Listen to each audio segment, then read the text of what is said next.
ശുഭാസ് കിച്ചൻ്റെ മറ്റൊരു വീഡിയോയിലേക്ക് എല്ലാവർക്കും സ്വാഗതം. ഇന്നത്തെ എൻ്റെ റെസിപ്പി എന്ന് പറയുന്നത് വേറെ ഒന്നുമല്ല, എളുപ്പത്തിൽ ഉണ്ടാക്കാൻ പറ്റുന്ന ഒരു മുട്ട ബുർജിയാണ്. നമ്മൾ സാധാരണ ഉണ്ടാക്കുന്നതും കുറച്ചും കൂടി ഒരു വെറൈറ്റി ആയിട്ട് ഉണ്ടാക്കുന്നതേ ഉള്ളൂ. അപ്പോൾ നമുക്ക് നേരെ വീഡിയോയിലേക്ക് പോകാം. അതിനായിട്ട് ഞാനിവിടെ ഒരു പാൻ ചൂടാക്കി, ചൂടായ പാനിലേക്ക് 2 ടേബിൾ സ്പൂൺ നെയ്യ് ഒഴിച്ചു കൊടുക്കുകയാണ്. നെയ്യ് ചൂടായതിന് ശേഷം ഇതിലേക്ക് ഞാൻ ആദ്യം ചേർത്ത് കൊടുക്കുന്നത് 1 ടേബിൾ സ്പൂൺ ഉഴുന്നാണ്. ഉഴുന്നൊന്ന് ചൂടായതിന് ശേഷം ഇതിലേക്ക് 1/2 ടേബിൾ സ്പൂൺ നമുക്ക് ആവശ്യത്തിന് ഉള്ള കടുകാണ് ചേർത്ത് കൊടുക്കുന്നത്. കടുക് ഒന്ന് പൊട്ടിയതിന് ശേഷം കൂടെ തന്നെ ഇതിലേക്ക് ജീരകം കൂടി ഇട്ട് കൊടുക്കുകയാണ്. ഇനി ഇതിലേക്ക് 2 വറ്റൽമുളകും കുറച്ച് കറിവേപ്പിലയും കൂടെ ചേർത്ത് നമുക്ക് നല്ലതുപോലെ ഇതൊന്ന് മിക്സ് ചെയ്യാം. ഇതെല്ലാം ഏകദേശം 1 മിനിറ്റോളം നമുക്ക് റോസ്റ്റ് ചെയ്തതിന് ശേഷം ഇനി ഇതിലേക്ക് 6-7 വെളുത്തുള്ളി ചെറുതായിട്ട് അരിഞ്ഞത് ചേർത്ത് കൊടുക്കുകയാണ്.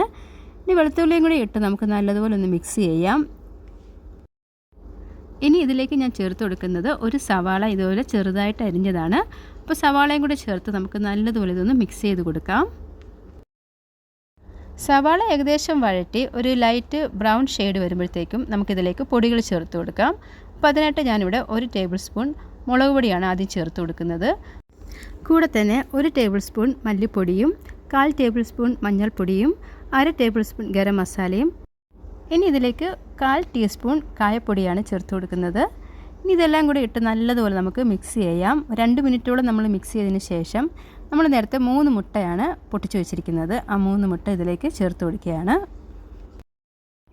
മുട്ട ഇട്ട് കൊടുത്തതിന് ശേഷം അധികം മിക്സ് ഒന്നും ചെയ്യാതെ ചെറുതായിട്ട് ഇതൊന്ന് ഇങ്ങനെ ആക്കി കൊടുത്തിട്ട് നമുക്കിതൊന്ന് അടച്ചു വെച്ച് ചെറു തീയിലൊന്ന് 2-3 മിനിറ്റ് ഒന്ന് വേവിക്കാം.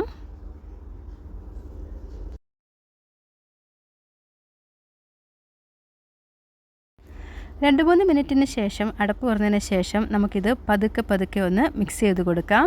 നമ്മൾ നേരത്തെ ഇതിലേക്ക് ഉപ്പൊന്നും ചേർത്ത് കൊടുത്തിട്ടില്ലായിരുന്നു. ഇനി വേണം ഉപ്പ് ചേർത്ത് കൊടുക്കാൻ. അപ്പോൾ നമ്മൾ പാകത്തിന് ഇതിനാവശ്യമായിട്ടുള്ള ഉപ്പും കൂടെ ചേർത്ത് കൊടുക്കുകയാണ്. ഉപ്പും കൂടെ ചേർത്ത് നമുക്ക് നല്ലതുപോലെ വീണ്ടും ഇതൊന്ന് മിക്സ് ചെയ്ത് കൊടുക്കാം.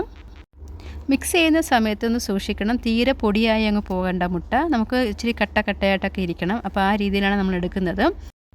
മസാലയെല്ലാം ഒന്ന് നല്ലതുപോലെ യോജിക്കുവാൻ വേണ്ടി 2 പിടി വെള്ളം ഒന്ന് തളിച്ചു കൊടുക്കുകയാണ്. ഇത് ആവശ്യമുണ്ടെങ്കിൽ മാത്രം നിങ്ങൾ ചെയ്താൽ മതി, ഇല്ലെങ്കിൽ വേണ്ട. ഒന്ന് വെള്ളം തളിച്ചതിന് ശേഷം വീണ്ടും ഒന്ന് മിക്സാക്കി നമുക്ക് എടുക്കാം. ഇനി നമുക്കിതൊന്ന് വേറൊരു ബൗളിലേക്ക് മാറ്റാം. ഇപ്പോൾ നമ്മുടെ മുട്ട ബുർജി ഇവിടെ നല്ലതുപോലെ റെഡി ആയിട്ടുണ്ട്. ഈസി ആയിട്ട് എളുപ്പത്തിൽ ഉണ്ടാക്കാൻ പറ്റുന്ന ഒരു മുട്ട ബുർജിയാണ്. നിങ്ങൾ ട്രൈ ചെയ്ത് നോക്കുക. ചപ്പാത്തിക്കൊപ്പവും ചോറിനൊപ്പമൊക്കെ കഴിക്കാൻ പറ്റുന്ന ഒരു അടിപൊളിയായിട്ടുള്ള മുട്ട ബുർജിയാണ്. ഈ വീഡിയോ ഇഷ്ടപ്പെടുകയാണെങ്കിൽ ലൈക്ക് ചെയ്യാൻ മറക്കരുത്.